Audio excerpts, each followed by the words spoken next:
You guys, here's a great story for you. We're trying to figure out what to do.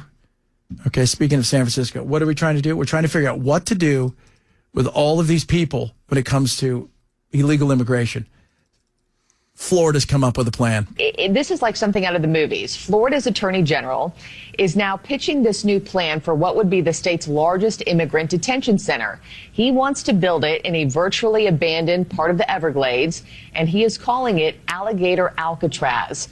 Now, the Everglades, as you probably know, are notoriously full of dangerous alligators. Let's not forget the giant Burmese pythons there, too. Why is he saying this is a good idea, and is this a real pitch from the AG? It is a real pitch. Florida's attorney general is calling it a one-stop shop with nowhere to go, nowhere to hide. Florida AG James Uthmeyer is offering this plot of land to the Trump administration to be turned into a temporary detention facility for undocumented immigrants. In the middle of the Florida Everglades, the 39-square-mile virtually abandoned airport and training facility is surrounded by alligators and snakes. Alligators. You need to worry about the alligators. The snakes are useless. They're not going to do anything to you. They want no part of you. A Burmese python is not going to kill you and eat you. Okay, unless you're really tiny. Unless you start wrestling it. That's right. Like, so let's just say they're like, we caught 500 little midgets or tiny people, or the littles, or whatever you want to call them. That's not going to be offensive, right? The itty bitties. Caught 500 of them. I don't think itty bitties is also a word you want to use.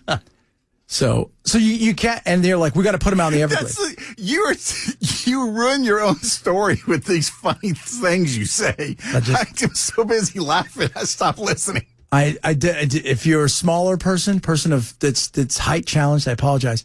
But you put them out there, and they run into a 16-foot python. Is there a chance that the python could take you? Absolutely. If you're a grown man that is not of height challenge, an itty bitty, a small person, a little person, whatever, no, that's not going to happen, right? But doesn't mean if it wrapped you, it could give you a go. It might be able to kill you, but it ain't going to eat you. Now, the alligators, on the other hand, you could be with some of the littler folk, and you could be running around out there, and they're going to go, wow, look, oh my God, it's like chicken nuggets, and they're going to eat a whole bunch of them. Again with that, Chad. I'm sorry.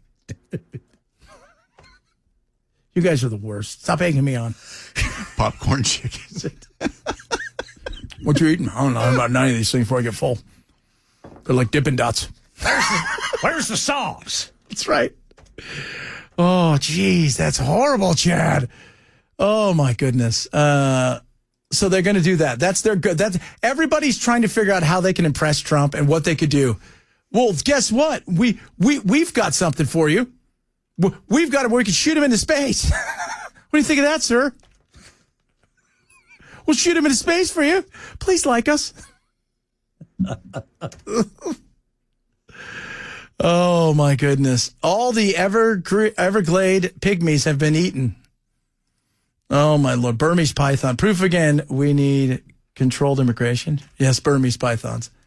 Yeah, a lot of those were pets that got loose, not because people turned them loose. Yes, there are people that did that.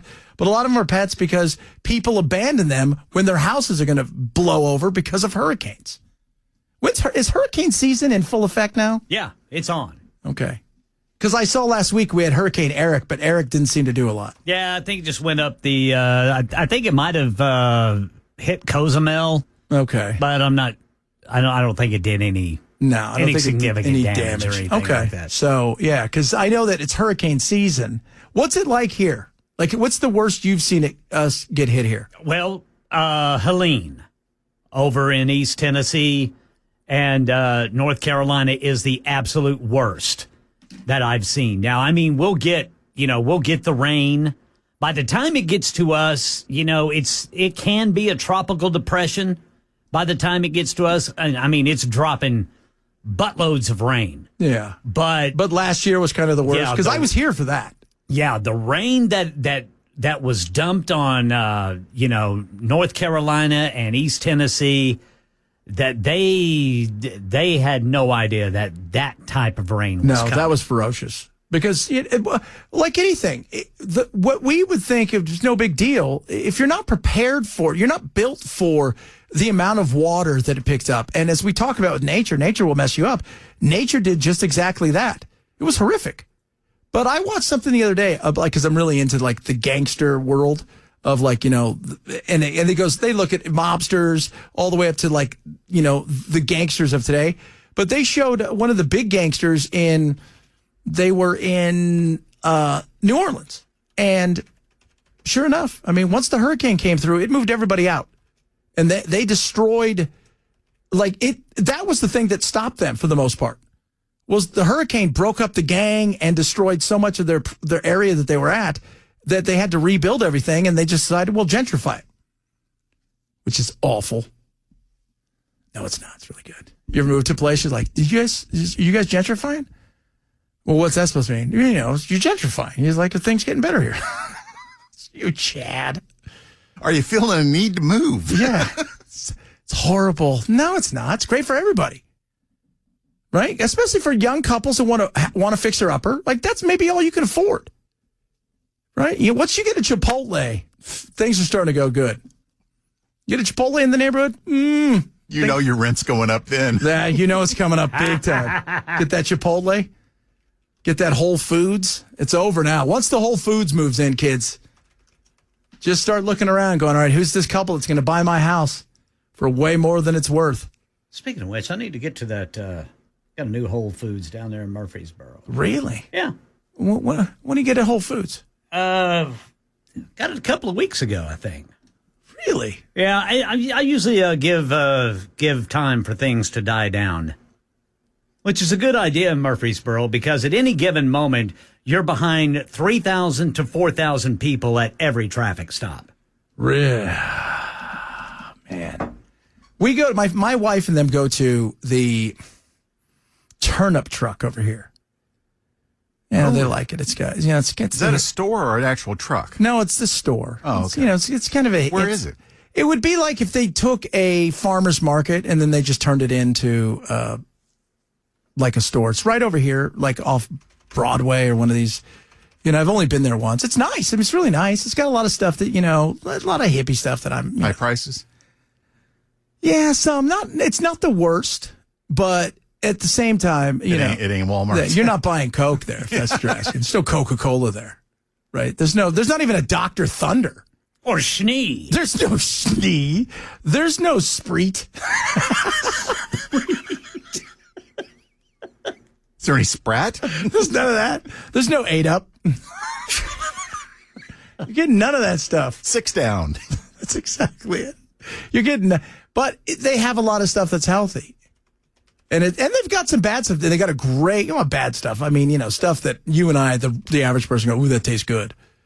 But they also have, they got a lot of that. Like my wife loves that. They got the watermelons and all that stuff, and it's just great. And it's look at all the, look, this is the way I judge a store.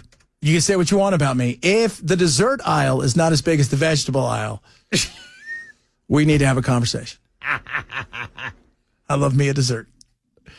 Be careful. You might have to fat shame yourself. I've fat shamed myself on many occasions. There's no doubt about that. Not that big, but I better watch out. Now we're limiting our intake of ice cream. Oh, yeah? Yeah, I'm just like Friday and Saturday. We go across the street to the Baked Bear. Breakfast, lunch, and dinner. That's it. I will have a little bit on Friday, a little bit on Saturday. I try to have no more than that. And it was fine when I was working out 3 hours a day, but I don't do that anymore. It's like even now, like all this stuff going on, I'm going to have to go home and I'm going to have to do a whole another 3 hours of radio. Dude, I can't have tubs of ice cream in my house. Oh, I could. I can't do it, They man. don't stay there, though. Well, that's what I'm saying. I'm the same way. You put that in my freezer, I'm going to eat it. Yeah, man, I start shaving the top off. I'll say, I'll just have a couple of bites. Pretty soon, the damn thing's almost gone. Yeah. And you're like, well, I've eaten almost all of it. There's no reason to put it back in the fridge. I might as well just kill it off. That's the scary part. Yeah, I might as well eat this last spoonful with some peanut butter. Yeah. You know, it's shame when it's the second day you've had it and your wife brings you over just a container with a spoon in it. And you're like, I am gross. That wasn't me. That was the kids. That was like, see, I'm lucky right now. I have all the kids over. So my son's here, my little brother's here, my oldest daughter's here. So they're eating like they're locusts. They are. It's amazing. I mean, they're absolute locusts. That's normal for teenagers. Yeah, though. that's normal for teenagers.